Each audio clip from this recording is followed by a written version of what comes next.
ভাবি, দরজা বন্ধ করলেন কেন? আজ আমি তোকে একটা উপহার দিব, তাই। তা কি উপহার দিবে আমার প্রিয় ভাবিটা? তোকে এমন জিনিস দিব তুই কল্পনাও করতে পারবি না। তাই বুঝি? আমার ভাবি তো দেখছি আমাকে অনেক ভালোবাসে। হুম, তার জন্য তো এই দিনটার অপেক্ষা। ভাবি, তাহলে তাড়াতাড়ি দেন, আমার আর তর সইছে না। আরে দাঁড়াও দাঁড়াও, এত তারা কিসের?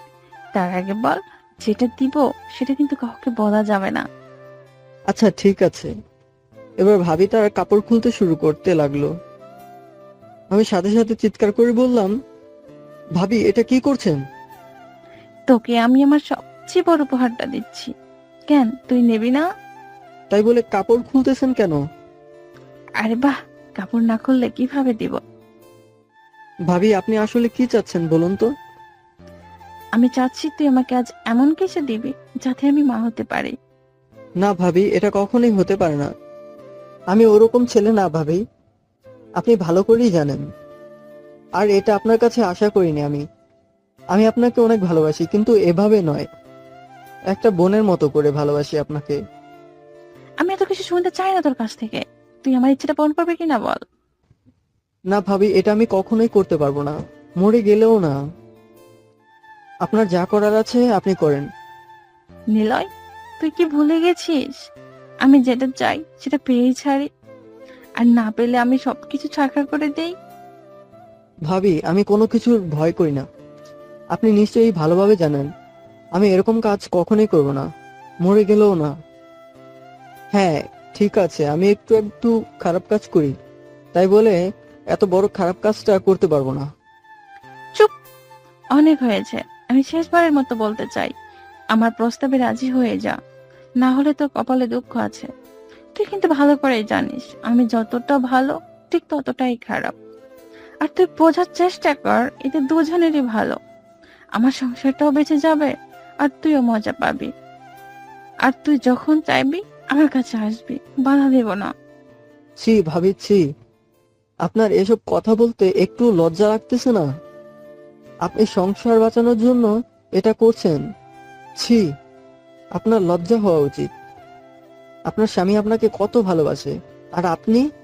ছি, বাড়ির কেউ যদি এসব জানতে পারে, আপনি তখন তাদের সামনে মুখ দেখাবো কিভাবে? ছি, আমি আর সহ্য করতে পারলাম না। আমার এই চোখ দিয়ে পানি বের হয়ে আসলো। আমি আর একটা কথাও না বলে কাঁদতে কাঁদতে দরজা খুলে বাইরে চলে আসলাম। আসলে আমার কিছু সহ্য হচ্ছে না এখন। আমার প্রিয় ভাবিটা আমার সাথে এরকম করতে পারলো। আমার নিজেরই খুব লজ্জা লাগছে। তিনি আমার নিজের ভাবি না, আমার চাচাতো ভাইয়ের স্ত্রী। আমার কোনো ভাই নেই, তাই চাচাতো ভাই ভাবিদের খুব সম্মান দেই, নিজের মনে করি। কিন্তু আজ যা ঘটলো, আমি নিজেকে এখনো বিশ্বাস করতে পারছি না। আমি এরকম ছেলে নই। আমি জানি একটা সম্পর্ক টিকিয়ে রাখা কত কঠিন। এসব অবৈধ সম্পর্কের কথা প্রতিদিন শোনা যায়। এসব অবৈধ সম্পর্কের ফলে আমাদের সমাজ আজ ধ্বংসের পথে। আমিও একটা মেয়েকে খুব ভালোবাসি, তাই আমি জানি ভালোবাসা টিকিয়ে রাখা কত কঠিন। তাই মেয়েদের খুব সম্মান দিয়ে চলি। আর এই সম্মান দেওয়াটা আমার ভালোবাসার মানুষটিই আমাকে শিখিয়েছে। সেই ভালোবাসার মানুষটা আর কেউ নয়, সেও আমার নিজের চাচাতো বোন রাইসা। সেও আমাকে প্রচন্ড ভালোবাসে। আমি জানি ভাবির এই চাওয়াটার কারণ কি। ভাবির বিয়ে হয়েছে 4 বছর হলো, এখনো তার কোনো বাচ্চা হয়নি। তিনি অনেক ডাক্তারের সঙ্গে যোগাযোগও করেছেন, তবুও কাজ হয়নি। সমস্যাটা নাকি আমার ভাইয়েরই। তাদের মধ্যে একটা মধুর সম্পর্ক রয়েছে। এখন সেই সম্পর্কটা ধীরে ধীরে ফাটল ধরতেছে, বেবি না হওয়ার জন্য। কিন্তু ভাবি চায় না সেই ফাটলটা আরো বড় হতে, তাই হয়তো আমাকে এভাবে নিয়ে গিয়ে এরকম করলো। কিন্তু আমি এটা আশা করিনি ভাবির কাছ থেকে। বাসায় আজ কেউ নেই, সবাই গেছে বিয়ে বাড়িতে। ভাবি আমাকে যেতে নিষেধ করেছিল, তাই আমিও যাইনি। এখন বুঝলাম ভাবি আমাকে কেন যেতে দিল না। আমি আর সহ্য করতে পারছি না। কিছুক্ষণ আগে ঘটে যাওয়া ঘটনাটা আমাকে দারুণভাবে আঘাত করেছে। আমি বাসায় এসে শুয়ে শুয়ে ভাবতেছি ভাবি আমার সাথে এটা কি করলো, কেন করলো? তার সাথে থাকা এত ভালো সম্পর্কটা আজ শেষ হয়ে গেল। শেষ যদি এখানে হতো তবুও মনে হয় আমার জীবনটা ভালোই যেত, কিন্তু এই ঘটনাটা এত বড়ভাবে গড়াবে তা আমি বুঝতে পারিনি। বিকেলের দিকে বাবা মা, চাচা চাচি সবাই আসলো বিয়ের দাওয়াত খেয়ে। সবাই একসাথে বাড়ির বাইরে বসে গল্প করতেছে। বাড়ির ভেতর খুব গরম। আমিও তাদের সাথে বসে আড্ডা দিচ্ছি মন ভালো করার জন্য। আর মনে মনে ভাবতেছি ভাবিকে ভালো কিছু একটা উপহার দিব, আর তাকে আবার নতুন করে বোঝাবো যে আপনি যেটা করতেছেন সেটা সম্পূর্ণ ভুল, এটা হয় না।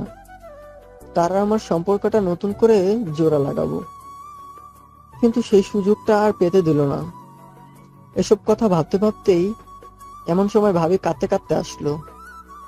এসে সবার সামনে ছেঁড়া জামা আর কাপড় বের করে বলল, আমি নাকি তার সাথে অবৈধ সম্পর্ক জড়াতে চেয়েছি। আমি তাকে বলেছি আমি তাকে মা বানাতে সক্ষম হব, আর যা যা মিথ্যা বলার ছিল সব বলে দিল। এদিকে সবাই তার কথা বিশ্বাস করে নিল, আর বারবার বলছিলাম এসব মিথ্যে, এসব মিথ্যে, কিন্তু কেউ বিশ্বাস করলো না। কিভাবে বা বিশ্বাস করবে? বিশ্বাস না করার অনেক কারণ ছিল। তার মধ্যে একটি হলো, একদিন আমি বন্ধুদের পাল্লায় পড়ে একটা মেয়েকে টিজিং করেছিলাম। তারপর মেয়েটি এসে আমার বাবাকে বলে দেয়। সেদিন আব্বু আমাকে হেব্বি কেলনি দেয়। তখন থেকে আমি আব্বুর কালো তালিকায় পড়ে যাই। তাছাড়া ভাবির সাথে আমার একটা মধুর সম্পর্ক ছিল। ভাবির কাছে আমি প্রিয় ছিলাম, এটা বাড়ির সবাই জানতো। আর সেই প্রিয় মানুষটা যদি এইভাবে অভিযোগ করে, তবে কে না বিশ্বাস করবে? তাই ভাবির কথাগুলো আব্বু আম্মুর বিশ্বাস হয়ে গেল। আমি হাজারবার বললাম আমি এসব করিনি, উল্টো ভয়ে সব সত্যি বলে দিলাম, কিন্তু কেউ আমাকে বিশ্বাস করলো না। ভাই আমার দিকে অগ্নি চোখে তাকিয়ে আছে। আব্বু আছে বিধায় আমাকে কিছু বলতে পারতেছে না বা মারতে পারতেছে না। সবাই শুধু আমার দিকে তাকিয়ে আছে, যেন আমার বলা কথাগুলো কেউ বিশ্বাসই করতে যাচ্ছে না। অতবার বাবা এসে আমায় ঠাস ঠাস করে এলো পাথারে চড় মারলেন। আমার মাথা ভনভন করছিল, আমার মুখ দিয়ে কোনো কথা বের হচ্ছিল না। আর আব্বু বললেন, আজ থেকে তুই আমার ছেলে না। এই মুহূর্তে আমার সামনে থেকে, বাড়ি থেকে বের হয়ে যা। এসব ছেলেদের বাড়ি থেকে বের করে না দিয়ে পুলিশে দেওয়া উচিত, আবার অন্য কোনো মেয়ের ক্ষতি না করবে। আমি ভাবতে পারিনি আব্বু এরকম একটা কথা বলবে। মুখ দিয়ে কথা বের হওয়া না সত্ত্বেও বললাম, বাবা আমি এসব করিনি। কে তোর বাবা? খবরদার, আমাকে আর বাবা বলবি না। আমি আর কোনো কথা শুনতে চাই না। তুই এই মুহূর্তে আমার সামনে থেকে চলে যা, না হলে এর ফল ভালো হবে না কিন্তু। এবার আমি বাবাকে ছেড়ে মায়ের কাছে গেলাম। মাও মুখ ফিরিয়ে নিল। আমি মনে মনে বলতেছি, মা তুমি আমাকে বিশ্বাস করতে পারলে না। এভাবে চাচা চাচি ভাই বোন সবার কাছে গেলাম, সবাই মুখ ফিরিয়ে নিল। সবশেষে ভাবির কাছে গিয়ে বললাম, ভাবি এত বড় ভুলটা আপনি করতে পারলেন? আমার ভাবতেও খুব কষ্ট হচ্ছে। এতদিন সবাই মজা করে বলতো দেবর ভাবির জন্য মৃত্যু স্বরূপ, আজ দেখলাম ভাবি দেবরের জন্য মৃত্যু স্বরূপ। অতবার বাধ্য হয়ে রাস্তা ধরতে হলো। রাস্তা দিয়ে হাঁটতেছি আর ভাবতেছি, ভাবি এমনটা করতে পারলো? তিনি তার ওয়াদা পূরণ করেই ছাড়লেন। তিনি আবার প্রমাণ করে দিলেন, তার চাওয়া পূরণ না হলে তিনি সবকিছু ছাড়খাড় করে দেন। সামনে দেখতে পেলাম রাস্তার ধারে রাইসা দাঁড়িয়ে আছে। দৌড়ে তার কাছে গেলাম, তার হাত দুটো ধরে কাঁদতে কাঁদতে বললাম, তুই তো আমাকে বিশ্বাস করিস, তুই আমার আব্বুকে বোঝা না, আমি কিছু করিনি। বিশ্বাস? বিশ্বাস তো অনেক আগে উঠে গিয়েছিল, যখন ভাবের সাথে তোর মেলামেশা দেখতাম, আর আজ তো নিজের চোখে দেখলাম। এই পাগলি তুই এসব কি বলতেছিস? বল না আমি এরকম না, বল না। ছি, তোর মতো ছেলের মুখের দিকে তাকাতেই আমার লজ্জা হচ্ছে। ছি, আরে আমি তো তোর মতো ছেলেকে ভালোবেসে ভুল করেছি। আমার কি কম ছিল যে তুই এরকম একটা কাজ করলি? ছি। তোর যদি এতই ইচ্ছে ছিল আমাকে বলতি, বিয়ের আগে আমি সবকিছু দিয়ে দিতাম। চলে যা আমার চোখের সামনে থেকে। তুইও আমাকে বিশ্বাস করতে পারলি না রে, এই ভালোবেসেছিলি আমাকে। এই বলে চলে আসলাম। দু চোখের পানি ঝরঝর করে পড়তেছিল, চাইলেও আর আটকাতে পারছিলাম না। এখন রাস্তা মাপা ছাড়া আর কোনো উপায় নেই আমার হাতে। আছে, নানুর বাড়ি আছে, কিন্তু এই মুখ নিয়ে আর নানুর বাড়ি যেতে চাই না। সেখানে গেলেও হাজার প্রশ্নের উত্তর দিতে হবে। পকেটে বেশি টাকা নেই, শুধু 500 টাকা আছে। সাথে ছোট মোবাইলটা নিয়ে এসেছিলাম, কোনো সিম ছিল না, শুধু গান শুনতাম। ভাবতেছি ঢাকা চলে যাব। একটা বাসে করে ঢাকা চলে আসলাম। ঢাকা যেতে যেতে সব টাকা শেষ হয়ে গেছে। খুব খিদা লাগছে, পকেটে আর একটু টাকাও নেই। অবশেষে পাশে থাকা পুকুরে পানি পান করলাম। জানি না জীবনে কোন ভুল করেছিলাম, যার শাস্তি আজ পেতে হচ্ছে। চারদিক থেকে সব আতঙ্ক যেন আমাকে গ্রাস করে ধরেছে। আমার কিছু করার নেই, কিছুই করা ছিল না। আমি হয়ে গেছিলাম নিরুপায়। তারপরেও ভেবেছিলাম সবকিছু একদিন ঠিক হয়ে যাবে। এসব ভাবতে ভাবতে ক্লান্তের মাঝে কখন ঘুমিয়ে পড়েছি মনে নেই। সকাল হয়ে গেছে। আমি এক মাঠের মাঝে শুয়েছিলাম। খুব খিদা লাগছে। এই ক্ষুধার ব্যথা যেন সহ্য করার নয়। তারপরেও একটু সকাল হতেই আশেপাশে ইটভাটা খুঁজতে লাগলাম। কিছু তো করতে হবে, না করলে টাকা পাবো কোথা থেকে? ভাটার ম্যানেজারের সাথে কথা বললাম, তিনি আমাকে কাজে নেবেন না। অনেক জোরাজুরি করার পর বলল, যদি ভালো করে কাজ করতে পারি তাহলে টাকা দিবে, আর না হলে দিবে না। আমি রাজি হয়ে গেলাম। আমাকে বলল ইট বানাতে হবে। কাজ শুরু করে দিলাম। ইট বানানো সহজ কাজ নয়। 50টা ইট বানাতে আমি খুব ক্লান্ত হয়ে গেলাম। এই কয়েকটা ইট বানাতে বানাতে দুপুর হয়ে গেল। সবাই তাদের নিয়ে আসা খাবার খেতে লাগলো, আর আমি এদিকে বসে আছি। আমার বারবার মনে হচ্ছিল আমাকে কেউ একজন বলুক, বাবা খাবার নিয়ে আসো নাই, আসো আমরা ভাগাভাগি করে খাই। না, কেউ বলল না। আমি খুব ক্লান্ত, অজ্ঞান হওয়ার মতো অবস্থা। তবুও কারো কাছে হাত পাততে ইচ্ছে করছে না। বারবার মনে হচ্ছিল একটু কাদা খেয়ে নেই, কিন্তু তাও আমার দ্বারা সম্ভব হলো না। অবশেষে ইট তৈরিতে ব্যবহৃত পানি খেয়ে নিলাম। সারাদিনে মাত্র 150টা ইট বানালাম। সন্ধ্যা হয়ে এসেছে। ম্যানেজার সবাইকে 300 টাকা করে দিল। আমাকে 200 টাকা দিয়ে বলল কাল থেকে না আসতে। যে যার মতো বাড়ি চলে গেল। আমি একটা বাজারে গিয়ে 50 টাকার খাবার কিনলাম। হাতে ফোসকা পড়েছে, তাই খেতেও কষ্ট হচ্ছে। এখন বুঝতেছি জীবন কতটা কঠিন। আর 100 টাকা দিয়ে একটা সিম কিনলাম, আর 50 টাকা রাখলাম ভবিষ্যতের জন্য।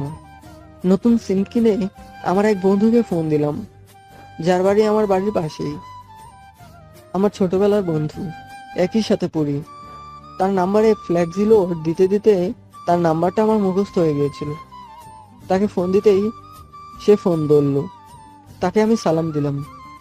সে মনে হয় বুঝতে পেরেছিল এটা আমি। সাথে সাথে হাউমাউ করে কেঁদে দিল আর বলল, আমি জানি তুই এরকম কাজ করবি না। কেমন আছিস রে? যেখানে কাদার কথা আমার, সেখানে সে কেঁদে দিল। আসলে বন্ধুর তুল্য কেউ হয় না।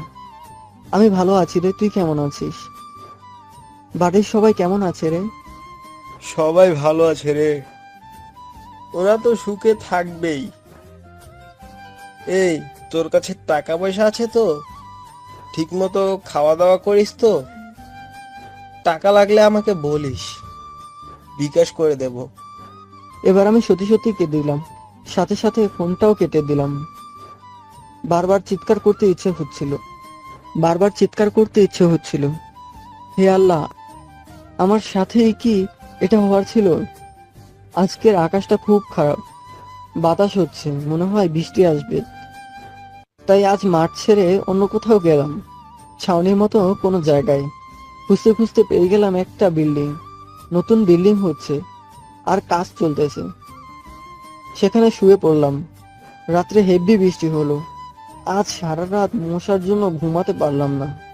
পরের দিন সকাল হতেই আবার কাজ খুঁজতে গেলাম। আজ আর কাজ পেলাম না। ভাবতেছি এই 50 টাকা ভাড়া দিয়ে একটা রিক্সা চালাবো, কিন্তু আমি তো রিক্সা চালাতে পারি না। তারপর অন্য কাজ খোঁজার চেষ্টা করলাম, কিন্তু আজ আর পেলাম না।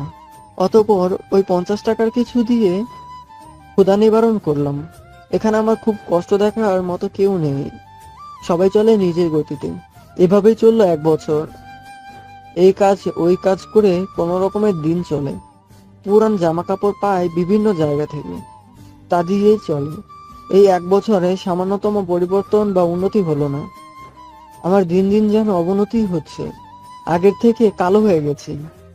প্রতিদিন পুকুর নদীর ময়লা পানিতে গোসল করতে হয়। জামা কাপড় ছিল না যে বদলাবো, গায়ে কাপড় শুকাতে হয়, যার ফলে শরীরে ঘা হয়েছে অনেক জায়গায়। কিছু করার ছিল না আমার, কারো বাসায় আশ্রয়ও পাইনি, কাছের লোক হিসেবেও অনেকে রাখিনি। মাঝে মাঝে ঘায়ের ওষুধ খেতে গিয়ে টাকা শেষ হয়ে যায়।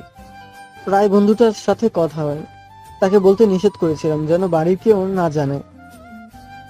তার সাথে আমার কথা হয়, সে আমাকে বলে বাড়ির কেউ নাকি আমার কথা তোলে না। এটা শুনতে আমার খুব কষ্ট হয়, বুকটা ফেটে যায়। আজ বিকেলে আমাকে আমার বন্ধু ফোন দিয়ে বলল আজ নাকি রাইসার বিয়ে। কথাটা শুনে বুকটা কেঁপে উঠলো। আমাকে ছাড়া ভালোই আছে পাগলিটা, আজ সে অন্য কারো হবে। ভাবতেই চোখ বেয়ে পানি পড়লো। কিছুই করার নেই আমার। তারপরেও বন্ধুর কাছ থেকে এক প্রকার জোর করেই নিলাম ভাবির নাম্বারটা। শুনেছি ভাবি নাকি এখনো ভাইয়ের সাথেই থাকে ওই বাড়িতে। ওই ঘটনার পর থেকে নাকি ভাইয়া তাকে আরো আপন করে নিয়েছে, যদিও এখন তাদের বাচ্চা হয়নি। মোবাইলে টাকা নেই। আমি 3 দিন থেকে কাজে যেতে পারিনি, খুব অসুস্থ। এখনো আমাকে রাস্তার ধারে থাকতে হয়। সন্ধ্যা হয়ে গেছে। আমার হাতে 20 টাকা আছে। ভাবতেছি এই টাকা দিয়ে ক্ষুধা নিবারণ করব নাকি ফ্ল্যাক্সি লোড দিব। এপাশে আমি ক্ষুধায় কাতর, আর ওপাশে রাইসা আর পরিবার হারানোর ব্যথা। তারপরে ক্ষুধার ব্যথাকে চাপা দিয়ে মোবাইলে টাকা ঢোকালাম। রাত 8টার দিকে আমি এক খোলা মাঠের মধ্যে একখানে বসে আছি। হয়তো বিয়ে শুরু হয়ে গেছে, হয়তো ভাবি আজ খুব ব্যস্ত রাইসাকে সাজাতে। তারপরেও ফোন দিলাম সেই প্রিয় ভাবিটাকে। কয়েকবার ফোন দিতেই ফোন ধরলো। কেমন আছেন ভাবি? কে বলছেন? এত তাড়াতাড়ি ভুলে গেছেন ভাবি? কে, নিলয়? হ্যাঁ ভাবি, কেমন আছেন? সাথে সাথে চিৎকার দিয়ে বলল, নিলয়, তুই এখন কই? তোকে আমি অনেক কষ্ট দিয়েছি, আমি অনেক ভুল করেছি, তুই ফিরে আয়। আমি আমার পাপ সবার সামনে বলে দেব, তুই ফিরে আয়। আমার খুব কষ্ট হচ্ছে তোকে না দেখে, আমি রাগের বসে সব করে ফেলেছি, তুই চলে আয়। ভাবি কাঁদতে কাঁদতে বলতেছেন, সেই সুযোগ আর নেই ভাবি। ভাবি আমি 3 দিন ধরে না খেয়ে আছি। ভাবি আর মনে হয় না আমি বাঁচবো। খুব কষ্ট হচ্ছে ভাবি, খুব কষ্ট হচ্ছে। তুই তাড়াতাড়ি বল কোথায় আছিস, আমি তোকে গিয়ে নিয়ে আসবো। তাড়াতাড়ি বল প্লিজ। ভাবি আমি অনেক বহু দূরে আছি, আর কিছুক্ষণের মধ্যে মনে হয় অজানা দেশে চলে যাব। ভাবি আমি সহ্য করতে পারছি না। ভাবি আমাকে ক্ষমা করে দিন ভাবি। ভাবি আমি আপনাকে এখনো ভালোবাসি, একটা বোনের মতো করে। কেন জানি না আপনার প্রতি আমার ঘৃণাটা আসেনি ভাবি। ভাবি আমার জীবনের শেষ ইচ্ছাটা রাখবেন ভাবি। আমি আর কোনো কথা শুনতে চাই না, শুধু বল কোথায় আছিস। সেটা জেনে আর কি হবে ভাবি? বলেন না আমার ইচ্ছেটা পূরণ করবেন কিনা। বল। ভাবি আমার আব্বু আম্মুকে বলবেন আমাকে যেন ক্ষমা করে দেয়। আর আমার ঘরের পড়ার টেবিলের ড্রয়ারে একটা উপহার রেখেছিলাম রাইসাকে দেওয়ার জন্য, কিন্তু তা দিতে আর পারিনি। জানি না ওটা এখন আছে কিনা। ওটা পাইলে রাইসাকে দিয়ে দিন, বলার দরকার নেই কে দিছে। আর সত্যটা গোপন রাখিয়েন। আমার ভালোবাসার খাতিরে। কাউকে বলিয়েন না, এটা বললে আপনার জীবনটাও নষ্ট হয়ে যাবে। ভাবি, পারলে আমার ভুল ত্রুটিগুলো ক্ষমা করে দিয়েন, আর পারলে সবাইকে আমার অগ্রিম মৃত্যুর সংবাদ দিয়ে দিন। ভালো থাকিন। ঠিক সেই মুহূর্তে মোবাইল বন্ধ হয়ে গেল। চার্জ শেষ। জীবনের তো সব শেষ হয়ে গেছে, আর তুই বাকি থাকিস কেন? অনেক কান্না করেছি, এখন অনেক ঘুম পাচ্ছে আমার। এই ঘুম যেন আর জাগার নয়, এই ঘুম যেন জীবনের শেষ ঘুম। এখন কেন জানি মরতেও ভয় হচ্ছে। জানি না পরকালে আল্লাহ আমার জন্য কোন শাস্তি অপেক্ষা করে রাখছে। তার তো কোনো গোলামি করি নাই, তারপরেও চোখকে আটকে রাখতে পারলাম না। জানি না পরের দিন এই দুটো চোখ খুলবে কিনা। মৃত্যু কি এত সহজ? যখন চাইবো তখনই হবে। পরের দিন ঘুম থেকে উঠলাম, নিজেকে আবিষ্কার করলাম এক বন্ধ ঘরে। ঘরে একটা বিছানা, আমি একা শুয়ে আছি। পাশে আমার হাতে স্যালাইন লাগানো। শরীরে দুর্বলতা নেই, হয়তো স্যালাইন দেওয়ার কারণে শরীরে শক্তি এসেছে। এতক্ষণ ভাবার পর বুঝতে পারলাম এটা একটা হসপিটাল। দেখে তো মনে হচ্ছে খুব দামি বড় হসপিটাল। এরকম হাসপাতাল আগে কখনো দেখিনি। অনেকক্ষণ ডাকাডাকি করলাম, হ্যালো, কেউ আছেন? হ্যালো, কেউ শুনছেন? কেউ শুনলো না। পাশে মোবাইলটা খুঁজলাম, না, মোবাইলটাও নেই। এখন খুব খারাপ লাগতেছে। আমাকে হয়তো কেউ এখানে ভর্তি করে দিয়ে চলে গেছে। আমি এখান থেকে ছাড়া পাবো কিভাবে? আমার কাছে তো টাকাও নেই, মোবাইলটাও নেই। এসব ভাবতে ভাবতে আবার কখন যে ঘুমিয়ে গেছি মনে নেই। ঘুম ভাঙতেই বাবার বয়সী একটা লোককে দেখতে পেলাম। আমার সেবা যত্ন করছে। দেখে তো ডাক্তার মনে হচ্ছে না। আমাকে জাগ্রত হওয়া দেখতেই বললেন, এখন কেমন আছো বাবা? ভালো আছি আঙ্কেল। আপনি এখানে কেন আঙ্কেল? আমি আজ সকালে অফিসে যাওয়ার সময় দেখলাম অনেক মানুষ মাঠের মধ্যে ভিড় করছে। আমি যখন বিষয়টা দেখতে গেলাম, তোমাকে একটা মাঠের মধ্যে আধামরা অবস্থায় শুয়ে থাকতে দেখেছি। তাই সাথে সাথে তোমাকে হসপিটালে নিয়ে আসি। ও, তার মানে আমি এখনো মরি নাই? কেন বাবা, এরকম কথা কেন বলছো? এমনি আঙ্কেল। আচ্ছা আঙ্কেল, আমার তো টাকা পয়সা কিছুই নেই, আমি তো এতিম। আপনার এই ঋণ আমি কিভাবে পরিশোধ করব? ঋণ পরিশোধ করতে হবে না বাবা, তুমি সুস্থ হও, আমি এটাই কামনা করি। তা কিভাবে হয়? আর কোনো কথা নয়, এখন চুপ করে বিশ্রাম নাও। মনটা ভরে গেল। যাক, একটা ভালো মানুষ তো দেখতে পেলাম। দুদিন হাসপাতালে থাকার পর আমি সুস্থ হয়ে গেছি। এই কয়েকদিন আঙ্কেলটা অনেক যত্ন নিয়েছে। দিনে 2 বার আসতো আমাকে দেখতে। পোশাক আশাক দেখে তো মনে হয় খুবই বড়লোক। ভাবতেও অবাক লাগছে, এত বড়লোক হয়েও আমার মতো তুচ্ছ মানুষটার খোঁজ নিচ্ছে। আমাকে তাদের বাড়ি নিয়ে গেল। আমি যেতে চাইলাম না, তারপরও জোর করে আমাকে নিয়ে গেল। অনেক বড় বাড়ি। এসব বাড়িতে কাজের লোক হওয়াও আমার জন্য ভাগ্যের ব্যাপার। বাড়ির ভিতর ঢুকলাম, আন্টিকে দেখে সালাম দিলাম। আন্টিও অনেক ভালো। আঙ্কেল আন্টি দুজনে নামাজ পড়ে। আন্টি হিজাব করে সারাদিন। আঙ্কেলের দাড়ি আছে। তাই সেদিন থেকে আমিও 5 ওয়াক্ত নামাজ পড়া শুরু করে দিলাম। জীবনে অনেক কিছুই অবহেলা করেছি, সেই অবহেলার প্রহর শেষ করতে চাই। হয়তো আল্লাহ তার গোলামি করার জন্য আরেকটা সুযোগ দিলেন। আল্লাহ যা করেন ভালোর জন্যই করেন, তা আবার প্রমাণিত হলো। তাদের একটা ছোট মেয়ে আছে। মেয়েটার নাম পিঙ্কি, ক্লাস 5-এ পড়ে। আমাকে ভাইয়া ভাইয়া বলে ডাকে। যখন সে ভাইয়া ভাইয়া বলে ডাকে তখন বুকটা মোচড় দিয়ে ওঠে। খুব কষ্ট হয় তখন, মনে পড়ে যায় পুরনো স্মৃতি। আমিও আমার ভাইগুলোকে ভাইয়া ভাইয়া বলে ডাকতাম, কিন্তু আজ তাদের সামনে আমাকে অবিশ্বাসী হয়ে বেঁচে থাকতে হয়। আরে কি কষ্ট আমার! আল্লাহ আমাকে এত কষ্ট না দিলেও পারতেন। আজ কয়েকদিন ধরে আঙ্কেলের বাসায় আছি।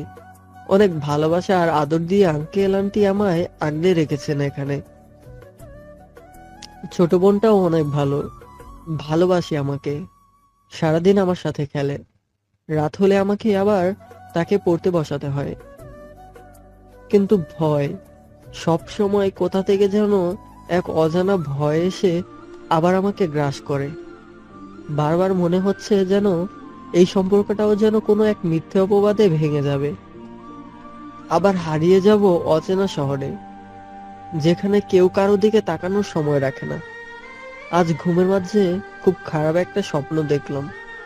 এই স্বপ্ন যেন বারবার ইঙ্গিত করছে এই সম্পর্কটাও ভেঙে যাবে। তাই আমি সিদ্ধান্ত নিলাম, এই সুন্দর সম্পর্কটা ভেঙে যাওয়ার আগে আমি এখান থেকে চলে যাব। তাই পরের দিন সকাল হতে আঙ্কেলের কাছে গেলাম। আঙ্কেল, আমি এখানে আর থাকবো না, আমি চলে যাব। আমি জানি আমি আপনার ঋণ কখনো পরিশোধ করতে পারবো না। আমাকে ক্ষমা করে দিন। কেন বাবা, তোমার এখানে থাকতে খারাপ লাগতেছে? তাছাড়া তুমি কোথায় যাবে এই অচেনা শহরে? তুমি তো বলেছিলে তোমার কেউ নেই। তোমার কেউ কি আছে যার কাছে তুমি যাবে? না আঙ্কেল, আমি আপনাকে মিথ্যে বলেছিলাম। আমি এতিম না। আমার সবকিছুই ছিল, এখনো আছে, কিন্তু আজ তা আমার নিজের নেই। খুব খারাপ, আমি খুব খারাপ আঙ্কেল, আমি খুব খারাপ। আমি চাই না আপনার সাথে থাকা এত সুন্দর সম্পর্কটাও কোনো এক অজানা কারণে শেষ হয়ে যাক। আমাকে চলে যেতে দিন আঙ্কেল।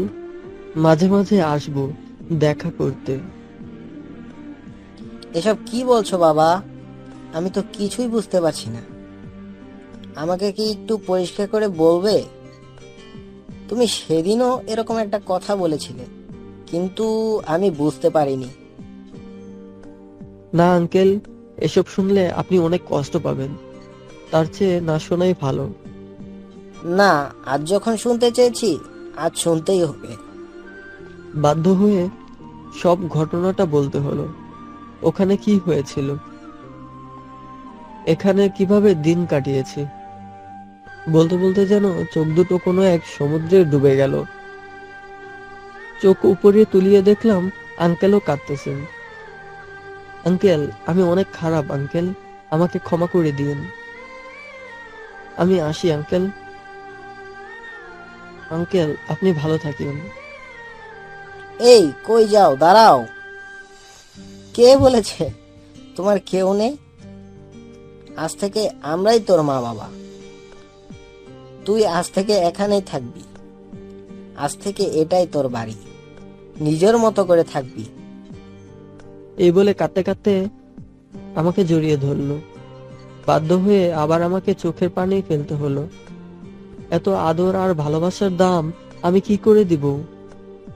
ভয়টা যেন আরো বেড়ে চলেছে।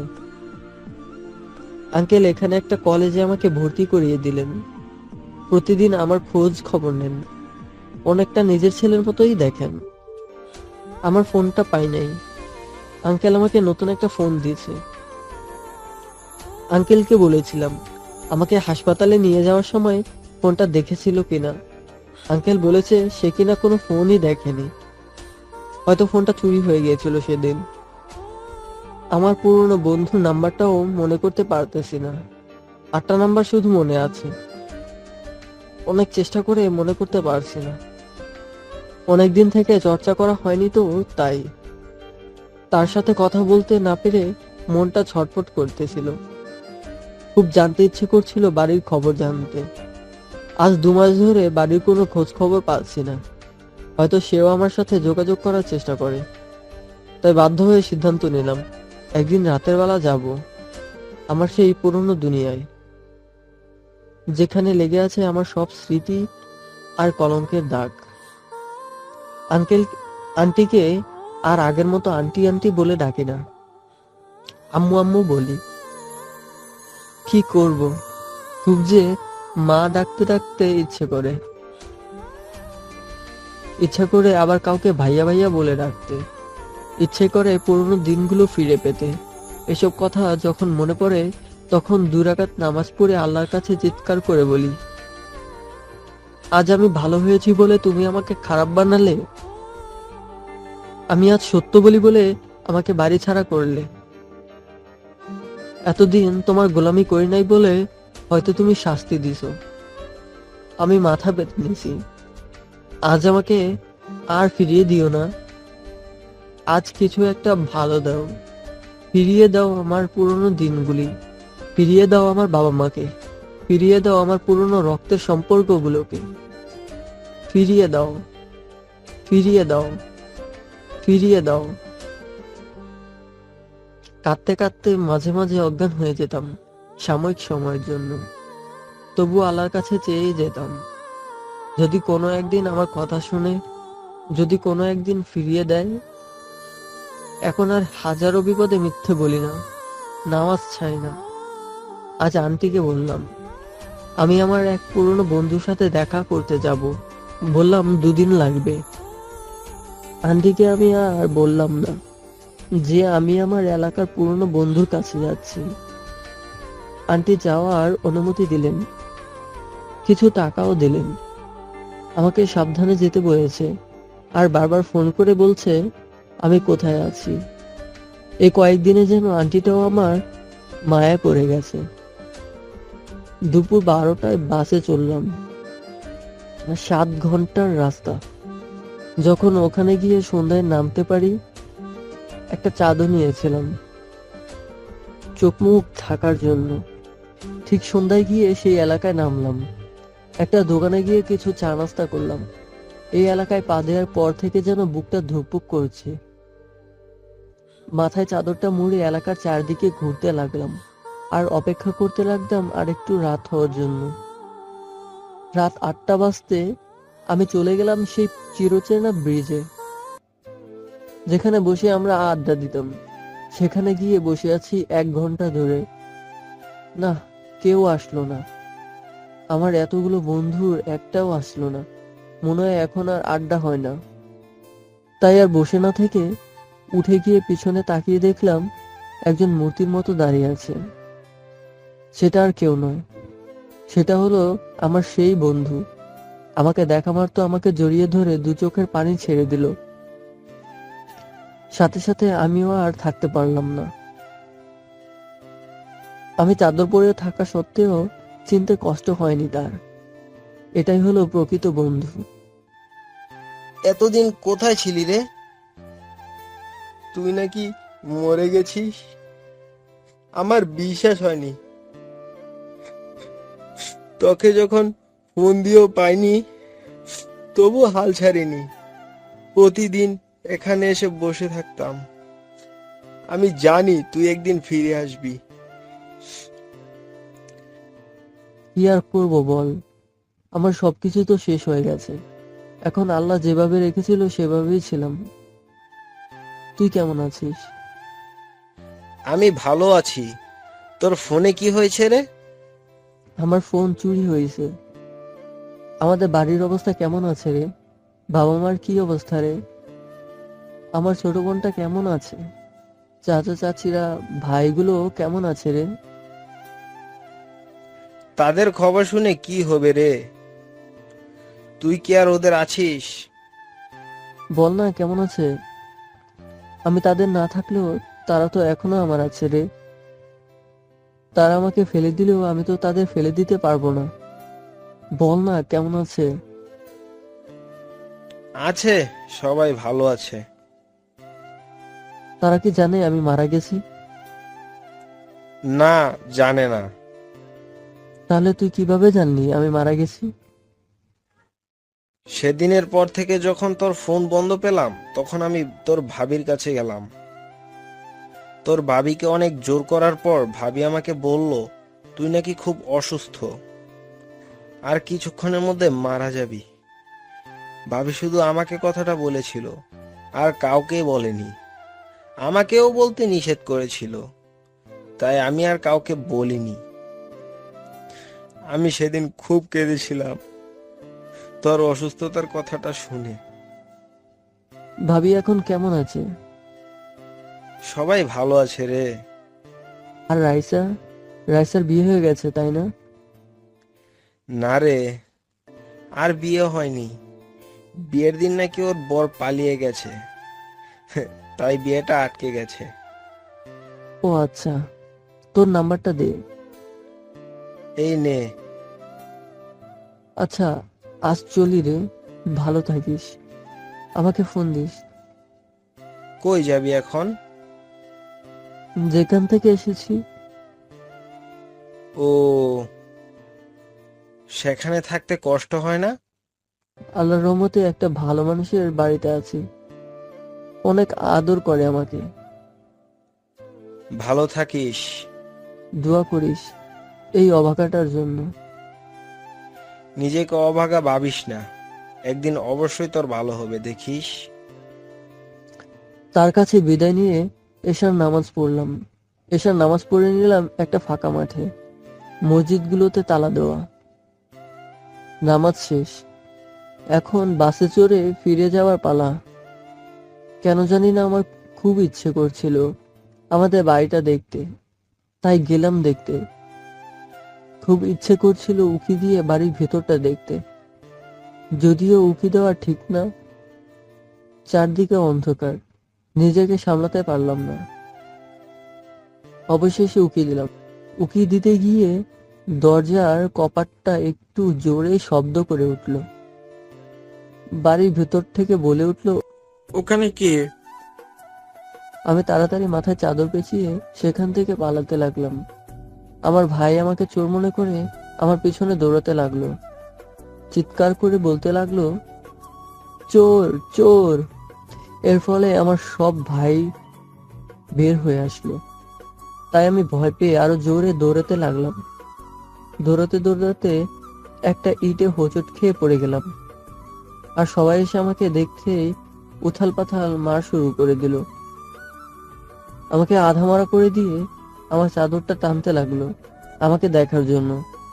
আমিও চাদরটা টেনে ধরলাম, মুখ দেখতে দেব না তাই। তারা আবার আমাকে মারতে শুরু করলো। কে একজন বলছে, এই দড়ি নিয়ে আয়, এটাকে পুলিশে দিতে হবে। এবার আমার সত্যি চিৎকার করে বলতে ইচ্ছে করছিল, হে আল্লাহ, বারবার আমি কেন বিপদে পড়ি? আমার সাথেই এমন কেন হয়? আমি কি পাপ করেছিলাম যে এমনটা শুধু আমার সাথেই হয়? তুমি কি আমাকে দেখো না? অবশেষে তারা তাদের জোর দিয়ে আমার চাদর টেনে নিল। আমি আমার হাত দিয়ে মুখ লুকানোর চেষ্টা করলাম, কিন্তু তাদের জেদের কাছে হার মেনে গেলাম। ইতিমধ্যে একটা শোরগোল লেগে গেছে, বাবা চাচারা জড়ো হয়েছে। আমার হাত দুটো কেউ একজন টেনে ধরেছে, কেউ আমার মুখে লাইট মারছে, অতঃপর কেউ একজন চিৎকার করে বলল, নিলয় তুই? তারপর কেউ একজন আমাকে উঠিয়ে বসালো। আমার মাথাটা ফেটে গেছে। কেউ একজন বলছে, ওই ডাক্তারকে ফোন কর। তারপর আমাকে কেউ তার কাঁধে তুলে নেয়, আমার চাচার বাড়ির আঙিনায় নিয়ে গেল। আমাকে একটা চেয়ারে বসাই দিল। আমার শরীরে খুব ব্যথা হচ্ছে। আমি খুঁড়িয়ে খুঁড়িয়ে হাঁটছিলাম। জীবনে এরকম মার কখনো খাইনি। এ ব্যথা আমি সহ্য করতে পারছি না, খুব কষ্ট হচ্ছে। ইতিমধ্যে লোকজনের অনেক ভিড় হয়েছে, কেউ তাদের বাড়ি যেতে বলেছে। আমি বুঝতে পারছি না কিছুই, কি হচ্ছে এখানে। আমার চোখ দুটো ফুলে গেছে, সবকিছু যেন ঝাপসা ঝাপসা দেখছি। যাদের দেখার জন্য বাড়িতে উকি দিয়েছিলাম তারা সবাই আমার সামনে দাঁড়িয়ে আছে, অথচ আমি তাদের ভালোভাবে দেখার তো দূরের কথা, আমার হাতটাও আমি ভালোভাবে দেখতে পারছি না। আমি কথা বলতে পারছিলাম না, খুব কষ্ট হচ্ছে। আমার চোখে পানি নেই, জীবনে অনেক কেঁদেছি, আর কত কাঁদবো। কেউ একজন আমাকে পানি এনে দিল। আমার খেতে কষ্ট হচ্ছে, ঠোঁট কাটা গেছে, তারপরেও খেয়ে নিলাম। ইতিমধ্যে ডাক্তার চলে এসেছে। ডাক্তার এসে আমাকে স্যাভলন দিয়ে রক্ত ধুয়ে ব্যান্ডেজ লাগিয়ে দিল। ভুল তো আমিই করেছিলাম। মানুষ জীবনে ভুল করে কিছু শিক্ষে নেয়, আর আমি বারবার ভুল করেই যাই। আমি মাথা নিচু করে বসে আছি। নিজেকে আজ সত্যি চোর মনে হচ্ছে। এখন আর মাথা নিচু করে রাখা ছাড়া আর কিই বা করার আছে? আজ কিছু বলার নেই, কি বা বলবো। আমি মাথা নিচু করে বসে আছি, সবাই আমার দিকে তাকিয়ে আছে। কেউ কিছু জিজ্ঞেস করছে না। এতদিন কোথায় ছিলি, কিভাবে ছিলি? হয়তো আব্বু সামনে দাঁড়িয়ে আছে বলে কেউ বলার সাহস পাচ্ছে না। আব্বুকে সবাই ভয় করে। একসময় আব্বু বলে উঠল। তুই কেন এসেছিস এখানে? আমি চুপ করে বসে আছি। আব্বু একটা ঝাড়ি দিয়ে বলল, আমার কথার উত্তর দে, কেন এসেছিস এখানে? ভয় পেয়ে বলে দিলাম, তোমাদের দেখতে এসেছি। আমাদের দেখতে আসবি কেন? তোকে বলেছি না আর আমার সামনে মুখ দেখাবি না? আমি চুপ করে বসে আছি। ওপাশ থেকে আমার মা আরো কেউ কেউ বলে উঠল, ওকে এবার অন্তত ক্ষমা করে দিন, সে আর খারাপ কাজ করবে না। ওর পাপের ক্ষমা হয় না, আর ও এখানে থাকবে না। কাল সকালে যেন আমি তাকে আর না দেখি এখানে। যদি দেখি তাহলে আর আমাকে কেউ এখানে দেখতে পাবে না। যত তাড়াতাড়ি সম্ভব ওকে বিদায় করার চেষ্টা করো। ওর মুখ দেখতেও আমার ইচ্ছা করছে না। কথাটা বলেই আব্বু বাসায় চলে গেল।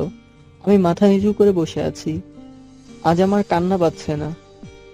অবহেলা সইতে সইতে মন আজ পাথর হয়ে গেছে। এখনো চেয়ারে বসে আছি, সবাই আমার সামনে দাঁড়িয়ে আছে। মা আমার পাশে বসে কান্না করছে। কিছুক্ষণ থাকার পর আমার ভাইগুলো আমাকে কোলে করে তাদের একটা রুমে নিয়ে গেল। আব্বু আবার ফিরে এসে আমার আম্মুকেও নিয়ে গেল। সবাই শুধু আমাকে এক এক করে চলে যায়। রাইসা আমার জন্য ভাত আর তরকারি নিয়ে ঘরে এলো। আমি আমার ঝাপসা ঝাপসা চোখে তার দিকে তাকিয়ে আছি। পাগলিটা আগের থেকে অনেক সুন্দর হয়েছে। ভাত আর তরকারি দিয়ে পাগলিটা চলে গেল, একটা কথাও বলল না। এখনো আমাকে অবিশ্বাস করে আছে।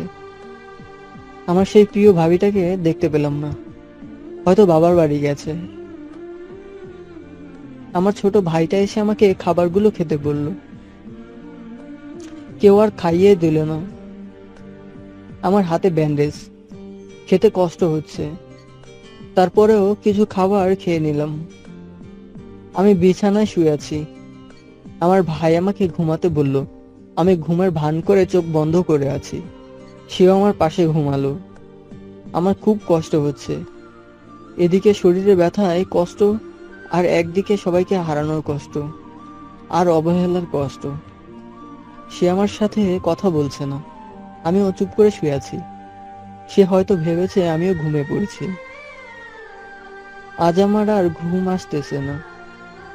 শুধু আজব আজব চিন্তা মাথায় ঘুরপাক খাচ্ছে। খুব খারাপ লাগতেছে। রাত প্রায় 1টা বাজে। সবাই হয়তো ঘুমিয়ে পড়েছে, আমি জেগে আছি। রাত 4টা বাজতেই চারদিকে আজান পড়া শুরু হলো। আমি বিছানা থেকে উঠে ঘরের দরজা খুললাম। ভাই দরজা খোলার শব্দ শুনে জেগে উঠলো। বলল, কই যাস? আমি বললাম নামাজ পড়তে যাই। সে বলল, একাই যেতে পারবি? হ্যাঁ আমি পারবো, তুমি ঘুমাও। আচ্ছা, নামাজ পড়ে সোজা বাসায় চলে আসিস। আমি বাড়ি থেকে বেরিয়ে আসলাম। আগের থেকে চোখ একটু ভালো দেখতে পাচ্ছি। আমার বাড়ি থেকে বের হলাম। চারদিক অন্ধকার আর থমথমে পরিবেশ। আমি বাড়ির দিকে শেষবারের মতো তাকালাম। চোখ থেকে অজান্তেই পানি পড়ে গেল। তারপর হাঁটা শুরু করলাম শহরের দিকে। ইচ্ছে করেই আর মসজিদে গেলাম না, কারণ মসজিদে গিয়ে নামাজ পড়লে আর সময় পাবো না এই এলাকা ছাড়ার। খুঁড়িয়ে খুঁড়িয়ে হাঁটতেছি। হঠাৎ মনে পড়লো আন্টির কথা। হয়তো তিনি আমার জন্য চিন্তা করতেছেন। এখানে এসে একবারও ফোন দেওয়া হয়নি। পকেট থেকে মোবাইলটা বের করে দেখি মোবাইলটা ফেটে চৌচির হয়ে গেছে। কাল এর উপরও মার পড়েছে। সিমটা দেখলাম, ভালোই আছে। সিমটা বের করে মোবাইলটা ফেলে দিলাম। প্রায় আধ ঘন্টা হাঁটার পর 1 কিলোমিটার রাস্তা পার করলাম। এতটুকু রাস্তা হাঁটতে কতবার যে পড়ে গেছি তা নিজেও জানি না। কোনো গাড়ি নেই, অন্ধকার ফাঁকা রাস্তায় আমি একা একা জোরে হাঁটার চেষ্টায় চলছি। এভাবে চলতে চলতে পিছন থেকে একটা ট্যাক্সি এসে বলল, ভাই কই যাবেন এত ভোরে? ভাই আমি একটু শহরে যাব, নিয়ে যেতে পারবেন? হ্যাঁ অবশ্যই পারমু, কিন্তু ভাড়াটা একটু বেশি দিতে হইব ভাই। আপনাকে একলা শহরে নিয়ে যামু, পুরো গাড়ি ফাঁকা। আচ্ছা ঠিক আছে, 100 টাকা বেশি দেবো, চলেন। বসেন ভাই। আমি গাড়িতে বসে শহরে যাচ্ছি। কিছু ভালো লাগছে না। একবার মনে হচ্ছে আত্মহত্যা করব, এই জীবন আর রেখে কি হবে। আরেকবার মনে হচ্ছে আত্মহত্যা করে কি হবে। আত্মহত্যা করেও তো কোনো লাভ নেই, সোজা জাহান্নামে যেতে হবে। আল্লাহ আমাকে আর অজুহাত দেওয়ার সময় দিবেন না। বারবার মনে হচ্ছে কোনো এক বন্দি জীবন কাটাই, যেখানে কেউ আমাকে খুঁজবে না, আমিও কাউকে খুঁজে আর উপায় পাবো না। কেউ আমায় অবহেলা করবে না, কবর না কোনো ভুল। এসব ভাবতে ভাবতে মনে পড়ে গেল আব্বুর বলা সেই পুরনো কথাটা, এসব ছেলেদের তো পুলিশে দেওয়া উচিত। আজ হয়তো সময় এসেছে বাবার বলা সেই কথাটা পূর্ণতা পাওয়ার। আমি শহরে এসেছি, 2 ঘন্টা লাগলো। এখানে এসে একটা মসজিদে কাজা নামাজ আদায় করলাম। বাড়িতে হয়তো কেউ আমাকে খুঁজছে, আর একটা মানুষ হয়তো মনে মনে খুব শান্তি পাচ্ছে আমি চলে যাওয়াতে। শহরে এসে খুঁজতে লাগলাম পুলিশ স্টেশন। প্রায় 1 ঘন্টা খোঁজার পর পেয়ে গেলাম। সকাল 9টা বাজতেছে। পুলিশ স্টেশনের ভিতরে ঢুকে দেখি একটা পুলিশ অফিসার দাঁড়িয়ে আছে। আমি তার কাছে গিয়ে বললাম, স্যার আমি চোর, আমি সন্ত্রাসী, আমি খারাপ লোক স্যার, আমাকে গ্রেফতার করুন। তুমি যে চোর, তুমি যে খারাপ তার প্রমাণ কি? এমনিতেই তো আমি আর কাউকে অ্যারেস্ট করতে পারি না। স্যার এই দেখুন স্যার, আমার হাতে পায়ে ব্যান্ডেজ। কাল চুরি করার অপরাধে হেভি কেলানি খেয়েছি। না, এটা আমার বিশ্বাস হয় না। এটা তো অ্যাক্সিডেন্টও হতে পারে। পুলিশ অফিসারটা এই কথা বলার সাথে সাথে আমি তাকে সজোরে ধাক্কা দিয়ে মাটিতে ফেলে দিলাম। সাথে সাথে অন্যান্য পুলিশ আর কনস্টেবল গুলো লাঠি আর বন্দুক নিয়ে আমার দিকে এগিয়ে এলো। আমি সাথে সাথে বললাম, এই দেখুন স্যার, আমি কত খারাপ, কথায় কথায় গায়ে হাত তুলি। আপনি পুলিশ, তাও আপনার গায়ে হাত তুললাম, দেখুন স্যার। পুলিশ অফিসারটা উঠে দাঁড়ালো আর সব পুলিশকে থামতে বলল। আমি ভাবলাম এবার হয়তো কাজ হয়ে গেছে, এবার পুলিশটা এসে আমাকে থাপ্পড় মারবে, তারপর ঘাড় ধরে জেলে ঢুকাবে। কিন্তু না, উল্টোটা হয়ে গেল। তিনি আমার কাছে আসলো। তুমি আমাকে ধাক্কা দিছো, আমি কিছু মনে করি নাই, কিন্তু এটা করা তোমার ঠিক হয়নি। আমি জানি তুমি চোর নও, খারাপও নও। আমি পুলিশ, চোখ দেখলেই বুঝে যাই কে চোর আর কে না। স্যার আমি আসলেই চোর। আমি অনেক খারাপ কাজ করেছি, আমাকে পাপের শাস্তি পেতে দিন। এই নিন, আমার কাছে 2000 টাকা আছে, এটা আপনি নিন, তবু আমাকে জেলে ঢুকান স্যার। বেশি কিছু করতে হবে না, শুধু আমার উপর মিথ্যে কেস চালিয়ে আমাকে যাবজ্জীবন কারাদণ্ড দিলেই হবে, রিমান্ডে না দিলেও হবে স্যার। 2000 টাকা কেন, 2 লক্ষ টাকা দিলেও আমি নির্দোষ ছেলেকে জেলে ঢুকাতে পারবো না। আর তুমি ভুল পুলিশের কাছে এসেছো। আমি আর 10টা পুলিশের মতো না। আমি জানি তুমি কোনো মানসিক চাপে আছো। তুমি যেখান থেকে এসেছো সেখানেই চলে যাও। নিশ্চয়ই আল্লাহ একদিন তোমার ভালো করবেন। এবার আমি সত্যি কাঁদতে কাঁদতে পুলিশ অফিসারকে জড়িয়ে ধরলাম, আর মিথ্যা অভিনয় করতে পারলাম না। তার কাছে ক্ষমা চাইলাম তাকে ফেলে দেওয়ার জন্য, আর বললাম, স্যার, আপনি চোখ দেখলেই বুঝে যান কে চোর। আর আমার মা বাবা তার নিজের ছেলেকেও চিনতে পারলো না। এই বলে কাঁদতে কাঁদতে চলে আসলাম। এখানে এসে একটা বাসে চড়লাম। আর 5 ঘন্টার পথ বাকি, বাসে চড়ে ফিরে যাওয়ার পালা। আমার এই অবস্থা দেখে বাসের সবাই তাকাচ্ছিল। বাস থেকে নেমে গাড়িতে করে আঙ্কেলের বাড়ি চলে আসলাম। আমি খুঁড়িয়ে খুঁড়িয়ে বাড়ির ভেতর ঢুকলাম। আন্টি আমার অবস্থা দেখে দৌড়ে আমার কাছে আসলো। তোর এই অবস্থা কিভাবে হলো রে? কোথায়, কিভাবে অ্যাক্সিডেন্ট করেছিস? আয় আয় এখানে বস। কিভাবে হলো এসব? আমি চুপ করে বসে আছি। আমার কি বলা উচিত, কি করব কিছু বুঝতে পারছি না। আন্টি আবার ডাক্তারকে ফোন করলেন, ডাক্তার আসলো। পুরোনো ব্যান্ডেজগুলো খুলে ফেললো, সেগুলো রক্ততে ভিজে গেছে। আবার নতুন করে ব্যান্ডেজ করে দিলেন, আর কিছু ঔষধের নাম লিখে দিলেন। আঙ্কেল অফিস থেকে এখনো আসেনি। আন্টি আমার খবর দিতেই তিনি অফিস থেকে দ্রুত চলে আসলেন, আর আমার ওষুধগুলোও নিয়ে আসলেন।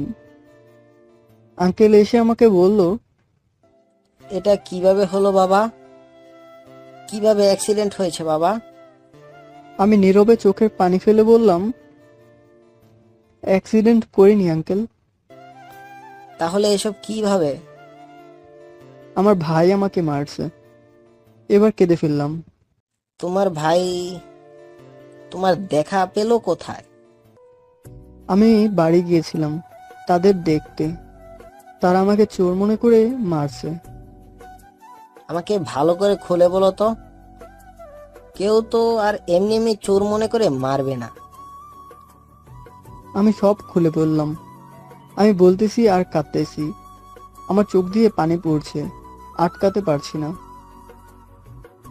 কথাগুলো বলেই কেন জানি নিজেকে কন্ট্রোল করতে পারলাম না। হঠাৎ অজ্ঞান হয়ে গেলাম। জ্ঞান ফেরার পর আমি দেখি বিছানায় শুয়ে আছি। আন্টি আমার পাশে বসে আছে। ছোট বোনটা ভাইয়া ভাইয়া বলে কাঁদছে। আমার চোখ খোলা মাত্রই মুখে হাসি ফুটলো, আর ভাইয়া বলে জড়িয়ে ধরলো। কয়েকদিনে যেন এই বাড়ির সবাই আমার মায়ায় পড়ে গেছে, কিন্তু আমি পড়িনি। আমার মায়া তো তাদের ওখানে পড়ে আছে, কিন্তু তারা আমাকে দূরে ঠেলে দিচ্ছে। আর আমাকে যারা আপন করে নিচ্ছে তাদের আমি দূরে ঠেলে দিচ্ছি। যারা আমার মৃত্যুর সময় আর বিপদের সময় পাশে ছিল, যারা তাদের সর্বোচ্চ আদর আর ভালোবাসা দিয়ে আগলে রেখেছে, আমি তাদের বেহায়ার মতো দূরে ঠেলে দিচ্ছি। আমার বিবেক কাজ করছে না। আমার কি করা উচিত, কোনটা ধরা উচিত আর কোনটা ছাড়া উচিত, আমি কিছুই বুঝতে পারছি না। আমি চিন্তা করতে পারছি না। এখন চিন্তা করলে কেন জানি আমার মাথা ব্যথা করে।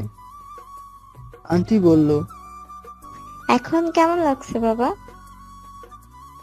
খুব ভালো লাগছে আম্মু। তুই কি খাবি বল, সেটা রান্না করে নিয়ে আসি। আমি কিছু খাবো না আম্মু। না বললে তো হবে না, কিছু তো খেতে হবে। খাবার ইচ্ছে করছে না। যা কপালে থাকে তাই হয়, তাই বলে ভেঙে পড়া উচিত নয় বাবা। একদিন সব ঠিক হয়ে যাবে। আমি বালিশ থেকে মাথাটা উঠায় আন্টির পায়ের ওপর মাথা রেখে শুয়ে আছি। আন্টি আমার মাথার চুল বুলিয়ে দিচ্ছে। আম্মু, তুমি আমাকে ভালোবাসো? হুম, অনেক ভালোবাসি আমার এই আব্বুটাকে। জানো আম্মু, আমার আব্বু আমাকে আবার তাড়িয়ে দিছে। বলেই কেঁদে ফেললাম। এসব কথা কেন মনে করো আব্বু? একদিন দেখবে তোমার আব্বু ঠিকই তোমার ভুল বুঝতে পারবে আর তোমাকে আবার ভালোবাসবে, তোমাকে আদর করবে, তোমাকে এখান থেকে নিয়ে যাবে। তা আর হবে না আম্মু, আমার মন বলছে আমি আর বাঁচবো না। আচ্ছা আম্মু, আমি যদি মারা যাই তখন কি হবে? তখন কি আমার আব্বু আম্মু আমাকে ক্ষমা করবে? যদি ক্ষমা না করে, আল্লাহ তাআলাও তো আমাকে ক্ষমা করবে না। চুপ, একদম চুপ। মরার কথা আর একবারও বলবে না। আল্লাহ তো সবকিছু জানে, নিশ্চয়ই তিনি তোমাকে ক্ষমা করবে আর তোমাকে অনেক অনেক ভালো করবে, তোমাকে উত্তম কিছু দান করবে। আমার কেন জানি মনে হচ্ছে সেই সুযোগ আর আমি পাবো না আম্মু। আম্মু, আমি কি সবার কাছে অবিশ্বাসী আর অবহেলিত হয়ে মরবো আম্মু? তোকে বলছি না আর এসব কথা বলবি না। তুই কেন বললি সেসব? আমার খুব কষ্ট হয়। আম্মু, তুমি আমার নিজের আম্মু না, তবুও তোমার কষ্ট হয়। আর আমার নিজের বাবা মা যখন আমাকে তাড়িয়ে দেয় তখন তাদের কষ্ট হয় না? আমি জানি না। আমি আর আন্টি দুজনেই নিঃশব্দে চোখের পানি ফেলতেছি, কেউ কাউকে বুঝতে দিচ্ছি না। তবু আমি বুঝে যাচ্ছি আন্টি কাঁদতেছে। আচ্ছা আম্মু, আমার সাথে এমনটা কেন হয়? আমি যার কাছে যেতে চাই সেই দূরে ঠেলে দেয়, আর যার কাছে যেতে চাই না সে কাছে টেনে নেয়। তার মানে আমাদের ভালো লাগে না তোর? না আম্মু, আমি এভাবে বলতে চাইনি। আর একটা কথা বলবি না, এখানে চুপ করে শুয়ে থাক, আমি খাবার নিয়ে আসতেছি।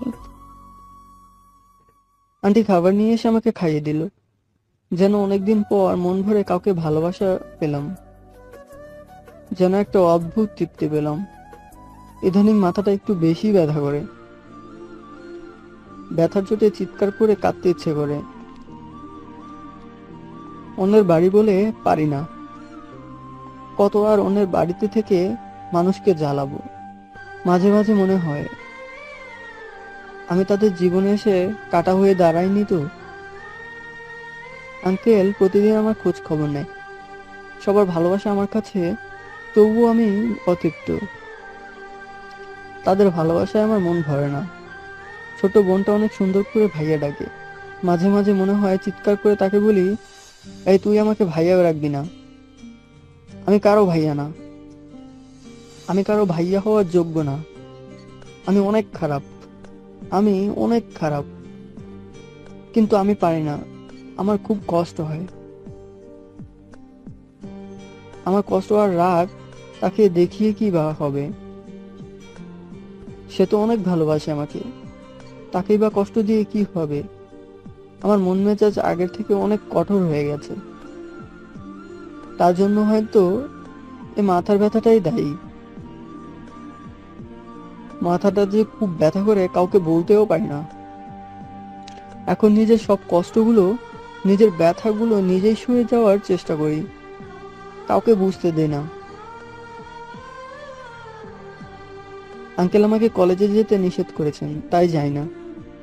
আমি তাদের নিজের কেউ না হলেও আমার জন্য তারা অনেক কিছুই করেছেন। আমার কোনো অভাব খালি রাখেননি, আবার একটা মোবাইল কিনে দিছে আমাকে। টাকা পয়সা চাইলেই দেয়, কোনো কারণ জিজ্ঞেস করে না। আমি ভাবি এরকম মানুষ এখনো পৃথিবীতে বেঁচে আছে। 1000 বছর বেঁচে থাকুক তারা এবং তাদের ভালোবাসা। কিন্তু আমার তো টাকা পয়সা, বাড়ি গাড়ি, মোবাইল কিছু চাই না। আমার চাই ভালোবাসা, আর চাই পুরনো দিনগুলি। আমার চাই আমার বাবা মাকে, আমার চাই পুরনো ভালোবাসা, ভাইয়া বলে ডাকার অধিকার। জানি ফিরে পাবো না, পাওয়ার সময়ও পাবো না, আর ফিরেও পাবো না যেন বারবার চাওয়া। আন্টি ভাত খাওয়ার জন্য ডাকলেন, আজও খুব মাথা ব্যথা করছে। তারপরেও ভালো থাকার অভিনয় করে আমি ভাত খাওয়ার জন্য গেলাম। ঠিক চেয়ারে বসতে যাব সেই সময় আবার অজ্ঞান হয়ে গেলাম। এতক্ষণ কি কি হয়েছে আমি জানি না। আমার চোখ খুলতেই আমি দেখি হাসপাতালে বেডে শুয়ে আছি। ডাক্তার আঙ্কেলকে বলছেন বিভিন্ন পরীক্ষা নিরীক্ষা করতে হবে, মাথা নাকি স্ক্যান করতে হবে। ডাক্তারের কথা মতো আঙ্কেল ল্যাবে নিয়ে গিয়ে সব স্ক্যান আর টেস্টগুলো করালেন। ডাক্তার রিপোর্ট দেখে বললেন মানসিক চাপ থাকার কারণে নাকি ব্রেন ক্যান্সার হয়েছে। ডাক্তার বলেছেন আমার হাতে বেশি সময় নেই, আমি নাকি আর বাঁচবো না, আর এখন অপারেশন করেও নাকি কোনো লাভ নেই। আমি বেডে শুয়ে আছি, তারা বাইরে কথা বলছে, কিন্তু আমি তাদের সব কথা স্পষ্টভাবে শুনতে পাচ্ছি। আমার জীবনে হয়তো এইটুকুই হওয়ার বাকি ছিল। এতটুকু দেখার জন্য আল্লাহ আমাকে বাঁচিয়ে রেখেছিলেন। এটাই হয়তো শেষ কষ্ট, আর তো কষ্ট সহ্য করতে হবে না। এর চেয়েও আরো বড় কষ্ট থাকলে সেটাও দিও আমায়, কিছু বলবো না তোমায়। কষ্ট পাওয়ার জন্য তো দুনিয়ায় পাঠাইছো, সবটুকু কষ্ট দিয়ে তারপর নিও। ডাক্তার আমার সময় দিচ্ছে, এবার অন্তত সবকিছু থেকে মুক্তি পাওয়ার সময় তো এসে গেছে। আজ সময় এসেছে অবহেলা, অবিশ্বাস আর ভালোবাসা শেষ প্রহর হওয়ার। আজ থেকে কারো কাছে ভালোবাসা পাওয়ার জন্য হাত পাতবো না, কাউকে দেখার জন্য আর নিজের বাড়িতে উকি দিয়ে চোর হওয়ার সাজা পাবো না। কাউকে আর বলবো না আমার জীবনের গল্প। আজ থেকে আর কেউ বলবে না বন্ধু কেমন আছিস, খাওয়া দাওয়া ঠিক মতো করছিস তো, টাকা লাগলে বলিস, বিকাশ করে দেব। কেউ আর ফোন করে বলবে না বন্ধু তোদের বাড়ির সবাই ভালো আছে রে, তুই কেমন আছিস সেটা বল। কেউ বলবে না বন্ধু তোর পাখির আজ বিয়ে রে। কেউ আর বলবে না তোর মুখ আর আমি দেখতে চাই না, দূর হ আমার সামনে থেকে। কারণ কারোর সামনে যাওয়ার জন্য বেঁচে তো আর থাকবো না, আর কাউকে ফোনও করবে বলবো না। ভাবি আমার খুব কষ্ট হচ্ছে ভাবি, আমি 3 দিন ধরে কিচ্ছু খাইনি। আজ থেকে তোমরাই সুখে থাকো, ভালো থাকো। আজ থেকে এই নিলয় আর কাউকে বিরক্ত করবে না, কারো বিরক্ত হওয়ার কারণও হবে না। আবার দেখা হবে পরকালে। আমি বেডে শুয়ে আছি, আঙ্কেল আমার সামনে আসলেন। তার চোখ দুটো ছলছল করছে, তাকে দেখে মনে হচ্ছে এখনই চোখ দিয়ে ঝরঝর করে পানি নামবে। আঙ্কেল কোনো কথা বলছে না, আমার সামনে দাঁড়িয়ে মুখের দিকে তাকিয়ে আছে। আমি বাস্তবতা ভেঙে বললাম আমার চলে যাওয়ার সময় হয়েছে, তাই না আঙ্কেল? আমি তোর জন্য কিছুই করতে পারলাম না বাবা। এবার সত্যি সত্যি কেঁদে দিয়ে বললেন কে বলেছেন আঙ্কেল? আপনি আমার জন্য অনেক করেছেন, যার দাম আমি সারা জীবন আপনার গোলামি করেও দিতে পারবো না। ছি বাবা ছি, এইসব বলে আমাকে ছোট করো না। আঙ্কেল আমার ভুল ত্রুটি ক্ষমা করে দিয়েন, আমাকে মাফ করে দিবেন। তুমি তো কোনো ভুল করনি বাবা, ক্ষমা করব কিভাবে? করেছি আঙ্কেল, অনেক ভুল করেছি, না হলে কি আজ আর এই দিন দেখতে হতো? আঙ্কেল অনেক কান্না করতেছেন, আর আমি তার দিকে তাকিয়ে আছি। আমার আজ কোনো কান্না নেই চোখে। আঙ্কেল একটা কথা রাখবেন? বলো বাবা। বাড়ি থেকে আমার মোবাইলটা আনার ব্যবস্থা করে দিবেন? আমার ছোটবেলার বন্ধুর সাথে কথা বলবো, অনেকদিন তার সাথে কথা বলিনি, তার সাথে শেষবার কথা বলতে চাই। তুমি এখানে থাকো, আমি আধা ঘন্টার মধ্যে নিয়ে আসতেছি বাবা। আঙ্কেল ফোন নিয়ে এসে আমাকে দিয়ে ঘর থেকে বেরিয়ে গেলেন, আর বলল কথা বলা শেষ হলে তাকে যেন ডাকি। আমি ফোন দিলাম আমার সেই ছোট্টবেলার বন্ধুটাকে। ফোন দিতেই সে ফোন ধরলো, সালাম দিলাম। ওয়ালাইকুম আসসালাম। সে সালামের জবাব দিয়ে বলল কে নিলয়? হ্যাঁ রে, আমি তোর সেই হতভাগা বন্ধু। কেমন আছিস রে? অনেকদিন পর ফোন দিলি। তোর সাথে বারবার কেন এমন হয় রে? জানি না রে, জানিস আজকে আমি খুব খুশি, আমি চলে যাচ্ছি। তাই বুঝি? তা কই চলে যাচ্ছিস শুনি? ইন্ডিয়া না পাকিস্তান? আমি ওপারে চলে যাচ্ছি রে। আমার ভিসা হয়ে গেছে দোস্ত। ডাক্তার আমাকে 24 ঘন্টার সময় দিচ্ছে। এই নিলয়, তুই এসব কি বলছিস নিলয়? এই, তুই এসব বানানো কথা আমাকে বলিস না রে, আমার খুব কষ্ট হয়। দোস্ত আমি সত্যি বলছি রে, তোর জীবন থেকে আরেকটা বন্ধু চলে যাবে রে, আর আমার জীবন থেকে পুরো পৃথিবী চলে যাবে। দোস্ত দোয়া করি তুই এপারে ভালো থাকিস, আর তুই এই হতভাগার জন্য একটু দোয়া করিস যেন আল্লাহ আমাকে ক্ষমা করে দেয়। এই, তুই এসব কি বলিস আবল তাবল? হ্যাঁ রে, আমি সত্যি বলছি। আমি তোকে কোনোদিন মিথ্যে বলেছিলাম তুই বল? আর আমার শেষ জীবনে আর একটা কাজ করে দিতে পারবি? হ্যাঁ, পারবো, বল। আমার হয়ে আমার বাবা মার কাছে একবার ক্ষমা চেয়ে নিস। যদি ক্ষমা করে দেয় তাহলে মরেও আত্মাটা শান্তি পাবে। তাদের সামনে যাওয়ার সময় ও সুযোগ আমার হাতে নাই রে, বলেই ফোনটা কেটে দিলাম। আমার চোখ দিয়ে নিঃশব্দে পানি পড়ছে। আমি এখন কি করব বুঝতে পারছি না। আমার মাথা ব্যথাটা যেন বেড়েই চলেছে, চললেও আর কিছু করতে পারছি না। ইতিমধ্যে আন্টিও চলে আসছে আমাকে দেখার জন্য। ছোট বোনটা ভাইয়া ভাইয়া বলে জড়িয়ে ধরলো। আন্টি আমাকে দেখে কাঁদতেছে। আগেই আমার সন্দেহ হয়েছিল অত ভালোবাসা আমার সহ্য হবে না, কোনো এক অজানা কারণে হয়তো ভেঙে যাবে। এবার সম্পর্কটা ভাঙবে না, সম্পর্কের মধ্যে থেকে ভালোবাসার মানুষটিকে উঠিয়ে নেবে। আমার সময় যেন কমে আসছে, চোখে ঘুম ঘুম ভাব আসছে, চোখ দুটো বন্ধ হয়ে আসছে, চাইলেও আর আটকে রাখতে পারছি না। আমার পাশে আঙ্কেল আর আন্টি আর ছোট বোন বসে কাঁদছে। জীবনের শেষবারের মতো তাদের বাবা মা বলে ডাকলাম আর বললাম, মা আমাকে বিদায় দাও। বারবার মনে হচ্ছে এই চোখ দুটো যেন আর সত্যি সত্যি খুলবে না।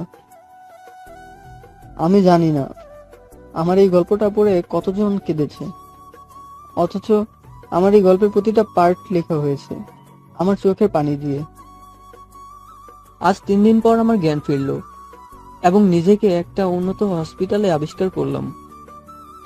মাথায় ব্যান্ডেজ করা, আগের মতো মাথায় তেমন একটা ব্যথা হচ্ছে না। একটু উঠে বসতে চেষ্টা করলাম, দেখি আমার ছোট্ট আপুটা আমার বুকে মাথা রেখে শুয়ে আছে। আমার একটু নাড়াচাড়াতেই ও উঠে বসলো এবং কাঁদতে কাঁদতে বলতেছে, ভাইয়া তুমি ঠিক আছো তো? তোমার জন্য অনেক কেঁদেছি আল্লাহর কাছে, বলেছি আমার ভাইয়াটাকে ঠিক করে দাও। পাগলিটার এরকম কথা শুনে নিজেকে ঠিক রাখতে পারলাম না। ওকে বুকে জড়িয়ে কাঁদতে কাঁদতে বললাম, এই পাগলি আর কাঁদবি না, এই দেখো তোমার ভাইয়া তোমার পাশেই আছে এবং সুস্থ। একটু পর আমার বন্ধুটা আসলো, বলল, নিলয়, কেমন আছিস তুই? বললাম ভালো, এবং আগের মতো মাথায় যন্ত্রণাটা এখন আর নেই। আচ্ছা একটা কথা বলতো, আমি এখন কোথায়, আর আমি মৃত্যুর হাত থেকে বেঁচেই গেলাম কি করে? লক্ষ্য করলাম একটু পরে দরজা খুললে কে যেন ভিতরে প্রবেশ করলো, এবং যা দেখলাম নিজের চোখে বিশ্বাস করতে পারলাম না। বললাম, ভাবি আপনি? হ্যাঁ রে নিলয়, কেমন আছিস তুই? আমার জন্যই আজ তোর এই অবস্থা। ভাই তুই আমাকে ক্ষমা করে দিস, জানি এর কোনো ক্ষমা হয় না। কি করব বল, রাগের মাথায় এসব করে ফেলেছি। ভাবি তার সব দোষগুলো মাথা পেতে নিল। আমারও খুব কষ্ট হচ্ছে, ভাবির কান্না দেখে আমি আর নিজেকে ঠিক রাখতে পারলাম না। ভাবিকে ডাক দিয়ে পাশে বসিয়ে হাত দুটো ধরে বললাম, ভাবি, আজ আমি অনেক খুশি যে আপনি আপনার ভুলগুলো বুঝতে পেরেছেন। কথাগুলো শুনে ভাবি আবারও আমাকে জড়িয়ে ধরে কান্নাকাটি শুরু করলো। আমি ভাবিকে জিজ্ঞেস করলাম, বাবা কই? বাবা আসেনি? চলুন একটু পিছনে ফিরে যাওয়া যাক। নিলয় যখন শেষবারের মতো আমার সাথে কথা বলে বিদায় নিচ্ছিল পরপারে যাওয়ার জন্য, তখনই আমি এই অবস্থার কথা শুনে নিলয়ের কাছে ছুটে আসি এবং ওই আঙ্কেলের কাছ থেকে সবকিছু শোনার পর নিলয়কে উন্নত চিকিৎসার জন্য সিঙ্গাপুরে নিয়ে আসি এবং তাকে উন্নত চিকিৎসার ব্যবস্থা করা হলো। নিলয়কে আইসিইউতে রাখতে হলো। এদিকে আমি নিলয়ের ভাবিকে ফোন করে সব ঘটনা খুলে বলি এবং নিলয়ের ভাবি তার সমস্ত অপরাধগুলো মাথায় বেঁধে নিল। নিজে নিজে ভাবতে লাগলো, আর না, তার পাপের একটা প্রায়শ্চিত্ত করা দরকার। তাই নিলয়ের পরিবারকে সব বিষয় খুলে বলল। এই সমস্ত কথা শুনে তাদের পরিবারে বিশাল একটা শোরগোল সৃষ্টি হয়ে গেল। সবাই কান্নাকাটি করতেছে। এদিকে এই সমস্ত কথা শুনে নিলয়ের বাবার পায়ের নিচ থেকে মাটি সরে যাওয়ার মতন অবস্থা। নিলয়ের বাবা নিজে নিজেই কাঁদতেছে আর বলতেছে, নিলয় বাবা, তুই কই? আমি না বুঝেই তোর উপর অনেক অত্যাচার করেছি। বাবা, তুই আমাকে ক্ষমা করে দিস, আমাকে ক্ষমা করে দিস। বলতে বলতেই তিনি অজ্ঞান হয়ে গেল। মানে তার হার্ট অ্যাটাক হয়েছে। আর ওইদিকে নিলয়ের মা নিলয় নিলয় বলে চিৎকার করেই যাচ্ছে, কিন্তু নিলয় আজ আর তার মায়ের চিৎকার শুনতে পাচ্ছে না। সে নিজেই আজ মৃত্যুর সঙ্গে পাঙ্গা লড়তেছে। আর রাইসা এই সমস্ত কথা শুনে নিজেকে আর ঠিক রাখতে পারলো না। একা একা আর মনে ফুপিয়ে ফুপিয়ে কাঁদতেছে আর নিলয়ের কথা ভাবতেছে। সে নিজেকে অপরাধী ভাবছে। সে চাইলেই সেদিন নিলয়কে বিশ্বাস করতে পারত, কিন্তু সে তা করেনি। সেও নিলয়কে ফিরিয়ে দিয়েছে, কিন্তু আজ রাইসা চিৎকার করে নিলয়কে বলতেছে, বড্ড ভালোবাসি রে তোকে, প্লিজ আর একটা বার আমার কাছে ফিরে আয়। কথা দিচ্ছি তোকে আর কখনো অভিষেক করবো না। প্লিজ নিলয়, আর একটা সুযোগ দে আমায়। প্লিজ নিলয়, ফিরে আয়। এই বলে আবারও ফুপিয়ে ফুপিয়ে কাঁদতেছে। আর এইদিকে নিলয়ের বাবাকে তাড়াতাড়ি করে হাসপাতালে নিয়ে যাওয়া হয় এবং তাকে চিকিৎসাধীন অবস্থায় রেখে নিলয়ের ভাই আর ভাবি নিলয়ের উদ্দেশ্যে সিঙ্গাপুরে চলে আসলো এবং নিলয়ের বাবাকে দেখাশোনার জন্য রাইসা এবং নিলয়ের মাকে রেখে গেল। এবার গল্পে ফিরে আসা যাক। নিলয় যখন তার ভাবিকে জিজ্ঞেস করছিল বাবা কই, তখন তার ভাবির মুখ থেকে কোনো কথাই বের হচ্ছিল না, শুধু কেঁদেই যাচ্ছিল। ভাবি, বাবা আসেনি? কিছু বলতেছে না কেন? ও, বাবা বুঝি এখনো আমার উপর রেগে আছে। এবার নিলয়ের ভাই রুমে প্রবেশ করতেই নিলয়কে জড়িয়ে ধরে কাঁদতেছে আর বলতেছে, ভাই আমার, তুই ঠিক আছিস তো? তোর সাথে অনেক অন্যায় করেছি রে, না বুঝে আমায় ক্ষমা করে দে। আমি বললাম, ভাইয়া, তোমাকে আর কাঁদতে হবে না। আমি তোমাদের সবাইকে ক্ষমা করে দিয়েছি। তোমরা যে আমার কাছে এসেছো, এটাই আমার একটা বড় পাওয়া। কিন্তু ভাইয়া, বাবা মা কই? তারা ভালো আছে তো? না রে, বাবা তোর কথা শোনার পরেই হার্ট অ্যাটাক করেছে। এখন অবশ্য সুস্থ আছে, কিন্তু তোকে বারবার দেখতে চাচ্ছে। কি বলছো? বাবা অসুস্থ? তুমি আমাকে আগে কেন বলনি? কিভাবে বলবো বল, তুই তো নিজেই সুস্থ ছিলি না। ভাইয়া প্লিজ আমাকে বাবার কাছে নিয়ে চলো। আমি বাবার কাছে যেতে চাই। তুই আগে সুস্থ হ। ভাইয়া, আমি পুরোপুরি সুস্থ আছি, প্লিজ আমাকে নিয়ে চলো। আচ্ছা ঠিক আছে নিলয়, আমরা কালকেই দেশে ফিরতেছি। আমরা সবাই দেশে ফিরলাম। এসে আঙ্কেল এবং আন্টির বাসায় আসলাম। মানে আমায় বাবা মায়ের মতো আদর করে নতুন একটা পৃথিবী সাজিয়ে দিয়েছিল।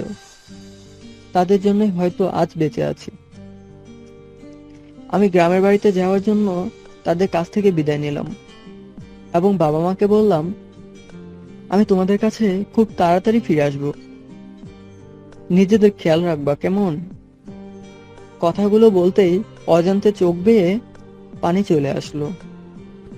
তারাও কেঁদে দিয়ে বলল, আচ্ছা বাবা।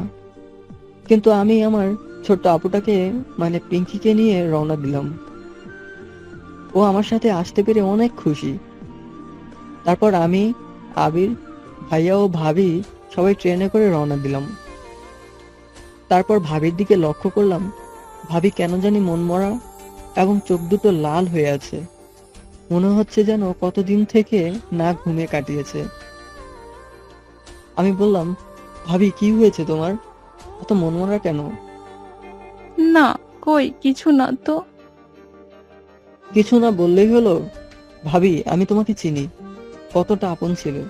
তোমার কি হয়েছে আমি বুঝবো না? কথাটা শেষ না করতেই ভাবি আমাকে কান্না অবস্থায় জড়িয়ে ধরলো। নিলয়, তুই এখন আমায় এতটা ভালোবাসিস, কিন্তু দেখ আমি তোর ভালোবাসার মূল্যটা দিতে পারিনি রে। আমি আর কখনো এমনটা করব না, শেষবারের মতো ক্ষমা করে দিস। ওদিক থেকে ভাইয়া বলতেছে, জানিস নিলয়, তোর এই অবস্থার পর থেকে তোর জন্য প্রত্যেকটা রাতে তোর ভাবি কেঁদেছে। কত রাতে যে নির্ঘুমে কাটিয়েছে সেটা আমিই জানি। গল্প করতে করতে স্টেশনে এসে গেলাম।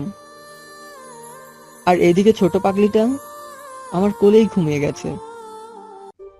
আর ভাবিও আমার এক কাঁধে মাথা রেখে ঘুমাচ্ছিল। আজ আমার চিৎকার করে বলতে ইচ্ছে করতেছে, আজ আমি কত খুশি। একটু পরেই আমার বাসায় এসে পৌঁছালাম। দেখি সবাই আমার জন্য অপেক্ষা করতেছে। বাবা মা এসেই আমাকে জড়িয়ে ধরলো এবং কেঁদে কেঁদে বলল, নিলয়, আমাদের ক্ষমা করে দিস বাবা, তোর সাথে এমনটি আর কখনোই করব না। বাবা মাকে বলল, নিলয়কে ঘরে নিয়ে যাও। আমি ঘরে এসেই মাকে বললাম, সবাইকে দেখতেছি, কিন্তু রাইসা কই? ওকে তো দেখতেছি না। ও কই মা? মা বলল, জানে না কই। আমার মন খারাপ হতে লাগলো। সবাই আসলো, রাইসা এখনো আসলো না। ওর আবার কিছু হয়নি তো? আমি আর পিঙ্কি বাইর হয়ে চাচির কাছে গেলাম। বললাম, রাইসা কই? চাচি বলল, নিলয় বাবা সকাল থেকে কেন জানি রাইসার মন খারাপ ছিল। তুমি আসার একটু আগেই কোথায় জানি বেরিয়ে গেল, বলতে পারছি না বাবা। এবার বুঝতে বাকি রইল না রাইসা কোথায় আছে। রাইসা আমার উপর রাগ করলে নদীর তীরে এসে আনমনা হয়ে দাঁড়িয়ে থাকতো, আর আমি এসে মহারানীর মান ভাঙাতাম। এবার আমি আর পিঙ্কি নদীর তীরে গেলাম। দেখি একটা মেয়ে নদীর তীরে দাঁড়িয়ে আছে। আমার আর বুঝতে বাকি রইল না ওটাই রাইসা। আমি পিছন থেকে গিয়ে ওকে জড়িয়ে ধরলাম। ও চমকে উঠলো আর আমার কাছ থেকে নিজেকে ছাড়িয়ে নেওয়ার চেষ্টা করলো, কিন্তু আমি জোর করে ধরাতেই আর নিজেকে ছাড়াতে পারলো না। আমি বললাম, আগে বল আমি কে, তারপর ছাড়বো। আমার কণ্ঠস্বর আর আলতো ছোঁয়ায় ও আমাকে ঠিক চিনতেই পেরে গেছে। রাইসা বলতেছে, এই গাধা, আমাকে ছাড়বি? আমি বললাম, না ছাড়বো না। না ছাড়লে কিন্তু আবারও তোর আব্বুকে বলে দেব, আবারও আচ্ছা মার দিবে কিন্তু। আমি তো আবারও রীতিমতো ভয় পেয়ে গেলাম। না, এইবার আর ভয় পেলে হবে না। সাহস করে রাইসাকে বললাম, তুই যদি আবারও আব্বুকে বলে দিস, এবার কিন্তু সত্যি সত্যি মরে যাব এবং তোর কাছ থেকে সারা জীবনের জন্য অনেক দূরে চলে যাব, চাইলে আর ফেরাতেও পারবি না। রাইসা ভয় পেয়ে গিয়ে আমাকে আরো শক্ত করে জড়িয়ে ধরে কাঁদো কাঁদো অবস্থায় বলল, তোকে কোথাও যেতে দিব না, আমি তোকে আর হারাতে চাই না, প্লিজ আমাকে ছেড়ে যাস না। আমি একটু মজা করে বললাম। তাহলে যে বললি আব্বুকে বলে দিবি। ওই, না না না, আর বলবো না। পাগলিটা আমাকে জড়িয়ে ধরেই থাকলো, আর ছাড়ার কোনো নামই নাই। আর এদিক থেকে আরেক পাগলি মানে পিঙ্কি আমাদের দিকে সেই তখন থেকে তাকিয়ে আছে, খেয়াল করিনি। পিঙ্কি বলে উঠলো, ওই ভাইয়া, তোমরা ওখানে কি করছো? আর ওই মেয়েটাকে আবার জড়িয়ে ধরেছো কেন? দাঁড়াও, আমি তোমার আব্বুকে বলে দিব তুমি একটা মেয়েকে জড়িয়ে ধরেছো। এই যা, মনে হয় আবার ধরা খেয়ে গেলাম। আল্লাহ আমারে বাঁচাও। আমি তাড়াহুড়ো করে রাইসাকে ছেড়ে পিঙ্কির কাছে এসে বললাম, লক্ষ্মী বোনটা আমার এমনটি করে না, আব্বুকে বলিও না, তা না হলে আবার আমাকে মারবে। লক্ষ্মী বোনটি আমার, প্লিজ বলিস না। যাও, অনেকগুলো চকলেট কিনে দিব। পিঙ্কি বলল, আমার চকলেট লাগবে না। ওকে বাবা, সরি সরি বলে পিছিটাকে জড়িয়ে ধরে কপালে একটা চুমু দিলাম। আর এইভাবে অপূর্ণ ভালোবাসাটা পূর্ণতা পেল। গল্পটা কেমন হয়েছে জানাতে ভুলবেন না। আপনাদের মূল্যবান মতামত আমাদের ভিডিও বানাতে উৎসাহ দেয়। আপনাদের উৎসাহ পেলে আমাদের গল্প দেওয়ার সার্থক হয়। আর যারা প্রথম থেকে সাথে ছিলেন এবং মূল্যবান মতামত দিয়ে উৎসাহ জাগিয়েছেন, তাদের প্রতি রইল আন্তরিকভাবে ভালোবাসা।